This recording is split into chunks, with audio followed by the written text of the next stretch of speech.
Buenos días, estimados estudiantes del Colegio Bertolt Brecht. En esta segunda semana de clases vamos a desarrollar un tema muy importante que ya lo vimos la semana anterior con los cuentos.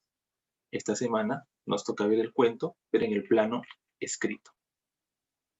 Leamos este pequeño fragmento de un cuento de Gabriel García Márquez. Algo malo va a pasar.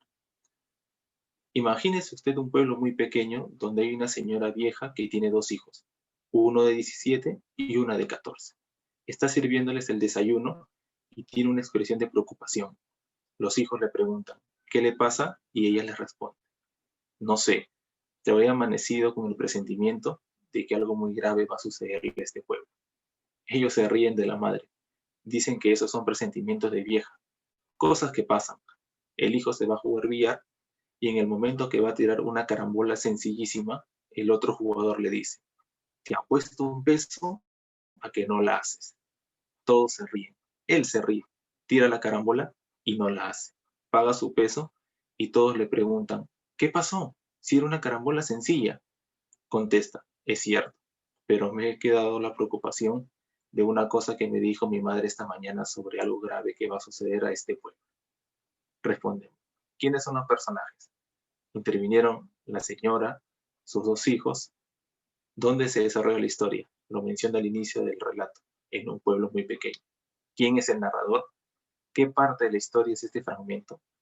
Esas otras preguntas las vamos a responder a lo largo de este video. El cuento. ¿Qué es el cuento?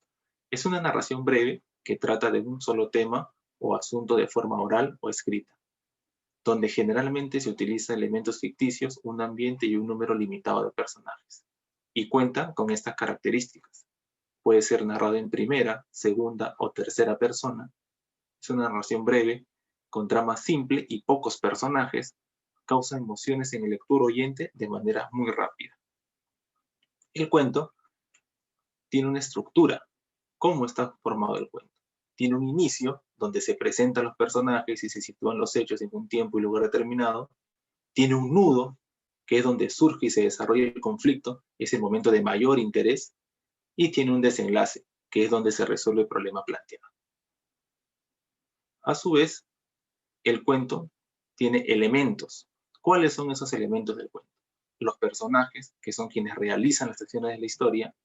El narrador es quien da a conocer la historia y todos sus detalles, que puede ser en primera persona, segunda persona o en tercera persona, que es lo usual, lo que se conoce como el narrador omnisciente, que es el que todo lo sabe y todo lo ve.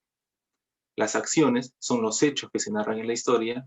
La atmósfera es el clima que adquiere la historia, que puede ser de tensión, de suspenso, de terror, de familiaridad, entre otros, de acuerdo del tema de la historia.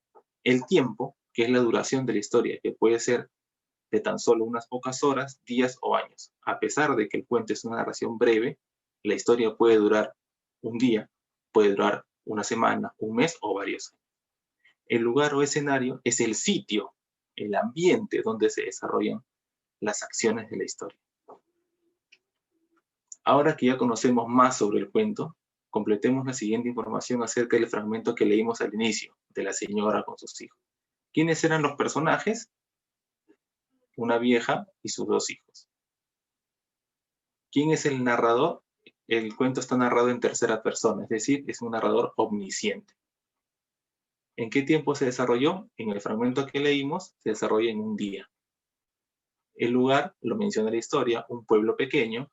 La atmósfera, por lo poco que hemos leído en ese fragmento, da un tono de suspenso, de que no se sabe qué cosa va a pasar. Y en la estructura del cuento, hemos leído el inicio del cuento, y la acción del inicio es la premonición de la mamá de que algo va a suceder. El nudo no lo sabemos porque es solo un fragmento, y el desenlace tampoco. Yo les invitaría a ustedes a que busquen ese cuento de Gabriel García Márquez, lo terminen de leer y puedan completar cuál es el nudo y cuál es el desenlace de la historia. Se los recomiendo desde ya. Muchísimas gracias.